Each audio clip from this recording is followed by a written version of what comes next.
በስመ አብ ወወልድ ወመንፈስ ቅዱስ አሐዱ አምላክ። የመጽሐፍ ቅዱስ ንባብ ኦሪት ዘኍልቍ ምዕራፍ 7 የእስራኤል አለቆች መባዓ። እንዲህ ሆነ፣ ሙሴ ድንኳኑን ፈጽሞ በተከለባት እርሷን ዕቃዋን ሁሉ በቀባና በቀደሰባት መሥዋዕት ዕቃውን ሁሉ በቀባ በቀደሰባት ቀን 12 የእስራኤል አለቆች የአባቶች ቤት አለቆች ቁርባናቸውን አቀረቡ። እነዚህ ከተቆጠሩት በላይ የተሾሙ የነገዶች አለቆች ነበሩ። መባቸውን በእግዚአብሔር ፊት አቀረቡ። የተከደኑ 6 ሰረገሎች፣ 12 በሬዎች፣ በየሁለቱ አለቆች 1 ሰረገላ አቀረቡ። ሁሉም እያንዳንዱ 1 በሬ በድንኳኑ ፊት አቀረበ። እግዚአብሔር ሙሴን እንዲህ ብሎ ተናገረው። ለምስክሩ ድንኳን ሥራ የሚያገለግል ይሆን ዘንድ ከእነርሱም ተቀብለህ ለሌዋውያን ለእያንዳንዱ እንደ አገልግሎታቸው ስጣቸው። ሙሴ ሰረገሎችን፣ በሬዎችን ተቀበለ፣ ለሌዋውያን ሰጣቸው። ለጌዴሶን ልጆች እንደ አገልግሎታቸው 2 ሰረገሎችና 4 በሬዎች ሰጣቸው። ከካህኑ ከአሮን ልጅ ከኢታማር እጅ በታች ላሉት ለሜራራ ልጆች እንደ አገልግሎታቸው መጠን 4 ሰረገሎችና 8 በሬዎችን ሰጣቸው። ለቀዓታ ልጆች ግን መቅደሱን ማገልገል የእነርሱ ነውና በትከሻቸው ይሸከሙ ነበርና ምንም አልሰጣቸውም። መሠዊያው በተቀባ ቀን አለቆች መሠዊያውን ለመቀደስ ቁርባንን አቀረቡ። አለቆችም መባቸውን በመሠዊያው ፊት አቀረቡ። እግዚአብሔር ሙሴን እያንዳንዱ አለቃ በየቀኑ መሠዊያውን ለመቀደስ እያንዳንዱ አለቃ መባውን በቀን በቀን ያቅርብ አለው። በመጀመሪያው ቀን መባን ያቀረበ ከይሁዳ ነገድ የአሚናዳብ ልጅ ነአሶን ነበር።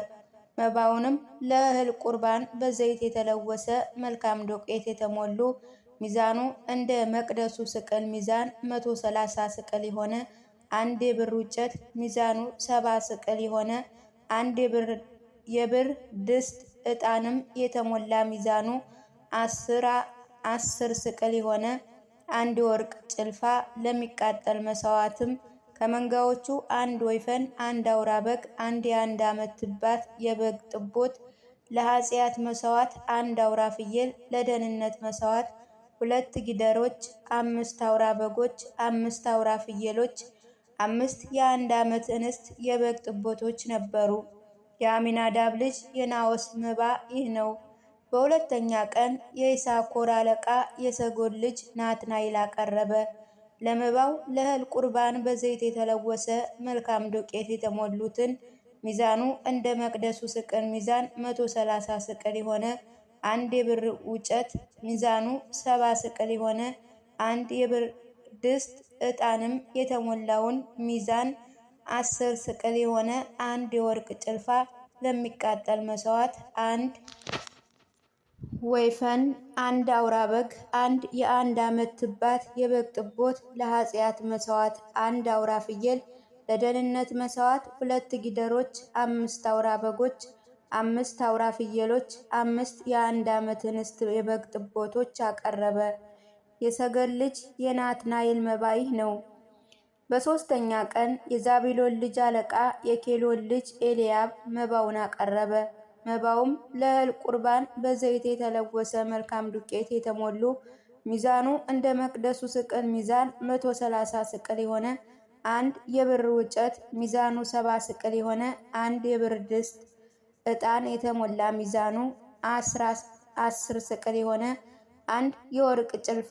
ለሚቃጠል መሥዋዕት 1 ወይፈን፣ 1 አውራ በግ፣ 1 የ1 ዓመት ትባት የበግ ጥቦት፣ ለኃጢአት መሥዋዕት 1 አውራ ፍየል፣ ለደህንነት መሥዋዕት 2 ጊደሮች፣ 5 አውራ በጎች፣ 5 አውራ ፍየሎች፣ 5 የ1 ዓመት እንስት የበግ ጥቦቶች ነበሩ።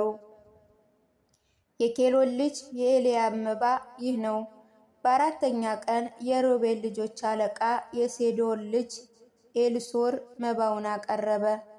መባውም ለእህል ቁርባን በዘይት የተለወሰ መልካም ዱቄት የተሞላ ሚዛኑ እንደ መቅደሱ ስቅል ሚዛን 130 ስቅል የሆነ አንድ የብር ወጭት ሚዛኑ 70 ስቅል የሆነ አንድ የብር ድስት ዕጣን የተሞላ ሚዛን 10 ስቅል የሆነ አንድ የወርቅ ጭልፋ ለሚቃጠል መስዋዕት አንድ ወይፈን አንድ አውራ በግ አንድ የአንድ ዓመት ትባት የበግ ጥቦት ለኃጢአት መስዋዕት አንድ አውራ ፍየል ለደህንነት መስዋዕት 2 ጊደሮች 5 አውራ በጎች 5 አውራ ፍየሎች 5 የአንድ ዓመት እንስት የበግ ጥቦቶች ነበሩ። የሴዶር ልጅ የኤሊሱር መባ ይህ ነው። በአምስተኛ ቀን የስምዖን ልጅ አለቃ የሲሮሳድ ልጅ ሰላምያ መባውን አቀረበ። መባውም ለእህል ቁርባን በዘይት የተለወሰ መልካም ዱቄት የተሞሉ ሚዛኑ እንደ መቅደሱ ስቅል ሚዛን 130 ስቅል የሆነ አንድ የብር ወጭት ሚዛኑ 70 ስቅል የሆነ አንድ የብር ድስት ዕጣን የተሞላ ሚዛኑ 10 ስቅል የሆነ አንድ ወርቅ ጭልፋ ለሚቃጠል መስዋዕት አንድ ወይፈን አንድ አውራ በግ አንድ የአንድ ዓመት ትባት የበግ ጥቦት ለኃጢአት መስዋዕት አንድ አውራ ፍየል ለደህንነት መስዋዕት 2 ጊደሮች 5 አውራ በጎች 5 አውራ ፍየሎች 5 የአንድ ዓመት እንስት የበግ ጥቦቶች ነበሩ። የሲሩሳድ ልጅ የሰላምያል መባ ይህ ነው። በስድስተኛ ቀን የጋድ ልጅ አለቃ የራጉኤል ልጅ ኤልሳፋ መባውን አቀረበ። መባው ለእህል ቁርባን በዘይት የተለወሰ መልካም ዱቄት የተሞሉ ሚዛኑ እንደ መቅደሱ ስቅል ሚዛን 130 ስቅል የሆነ አንድ የብር ወጭት ሚዛኑ 70 ስቅል የሆነ አንድ የብር ድስት ዕጣን የተሞላ ሚዛን 10 ስቅል የሆነ አንድ ወርቅ ጭልፋ ለሚቃጠል መስዋዕት አንድ ወይፈን አንድ አውራ በግ አንድ የአንድ ዓመት ትባት ጥቦት ለኃጢአት መስዋዕት አንድ አውራ ፍየል ለደህንነት መስዋዕት 2 ጊደሮች 5 አውራ በጎች 5 አውራ ፍየሎች 5 የአንድ ዓመት እንስት የበግ ጥቦቶች ነበሩ።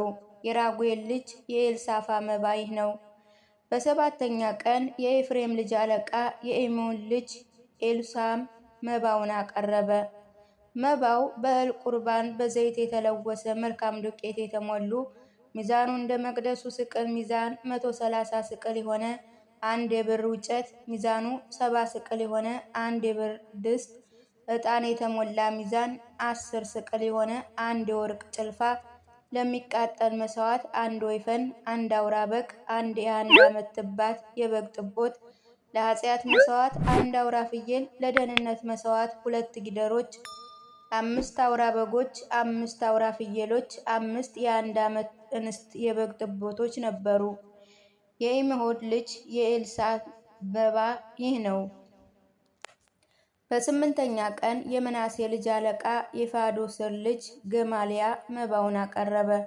መባውም ለእህል ቁርባን በዘይት የተለወሰ መልካም ዱቄት የተሞሉ ሚዛኑ እንደ መቅደሱ ስቅል ሚዛን 130 ስቅል የሆነ አንድ የብር ወጭት ሚዛኑ 70 ስቅል የሆነ አንድ የብረት ድስት ዕጣን የተሞላ ሚዛኑ 10 ስቅል የሆነ አንድ የወርቅ ጭልፋ ለሚቃጠል መስዋዕት አንድ ወይፈን አንድ አውራ በግ አንድ የአንድ ዓመት ትባት የበግ ጥቦት ለሁለተኛ መስዋዕት ለኃጢአት መስዋዕት አንድ አውራ ፍየል ለደህንነት መስዋዕት 2 ጊደሮች 5 አውራ በጎች 5 አውራ ፍየሎች 5 የአንድ ዓመት የእንስት የበግ ጥቦቶች ነበሩ።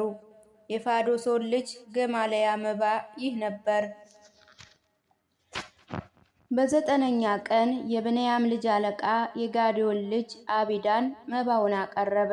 መባውም በእህል ቁርባን በዘይት የተለወሰ መልካም ዱቄት የተሞሉ ሚዛኑ እንደ መቅደሱ ስቅል ሚዛን 130 ስቅል የሆነ አንድ የብር ወጭት ሚዛኑ 70 ስቅል የሆነ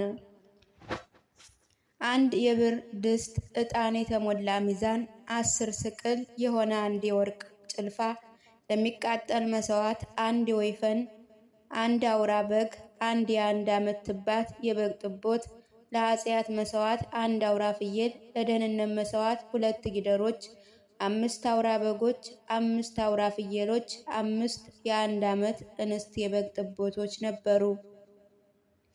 የጋዴዮን ልጅ የአቢናዳብ መባ ይህ ነው።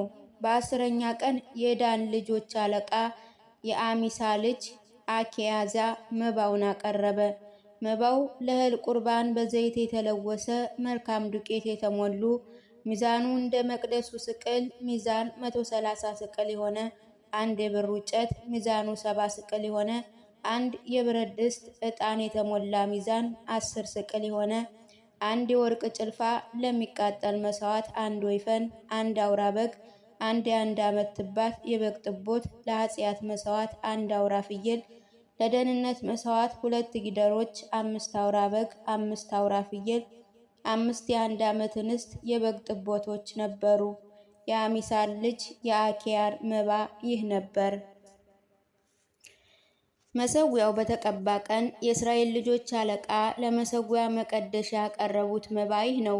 በ12 የብር ወጭቶች 12 የብር ድስቶች 12 የወርቅ ጭልፋ እያንዳንዱ የብር ወጭት 130 ስቅል እያንዳንዱ ድስት 70 ስቅል ነበር። የዚህ ዕቃ ሁሉም ብር በመቅደሱ ስቅል ሚዛን 2400 ስቅል ነበር። ዕጣኑ የተሞሉ 12 የወርቅ ጭልፋዎች እያንዳንዱ በመቅደሱ ስቅል ሚዛን 10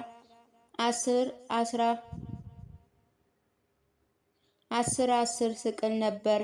የጭልፋዎቹ ወርቅ ሁሉ 120 ስቅል ነበር። የሚቃጠል መስዋዕት ከብት ሁሉ ከእህሉ ቁርባን ጋር 12 ወይፈኖች 12 አውራ በጎች 12 የአንድ ዓመት ትባት የበግ ጥቦቶች ነበሩ። የኃጢአት መስዋዕት አውራ ፍየሎች 12 ነበሩ። የደህንነት መስዋዕትም ከብት ሁሉ 24 ጊደሮች 60 አውራ በጎች 60 አውራ ፍየሎች 60 ነውር የሌለባቸው የአንድ ዓመት እንስት የበግ ጥቦቶች ነበሩ። መሰዊያው ከተቀባ በኋላ ለመቀደሻ የቀረበ ቁርባን ይህ ነበር። ሙሴ ወደ ምስክሩ ድንኳን እርሱን ለመነጋገር በገባ ጊዜ በቃል ኪዳኑ ታቦት ላይ ካለው ከስርየት መክደኛው በላይ ከኪሩቤል መካከል የእግዚአብሔር ድምፅ ይሰማ ነበር፣ ከእርሱም ጋር ይነጋገር ነበር።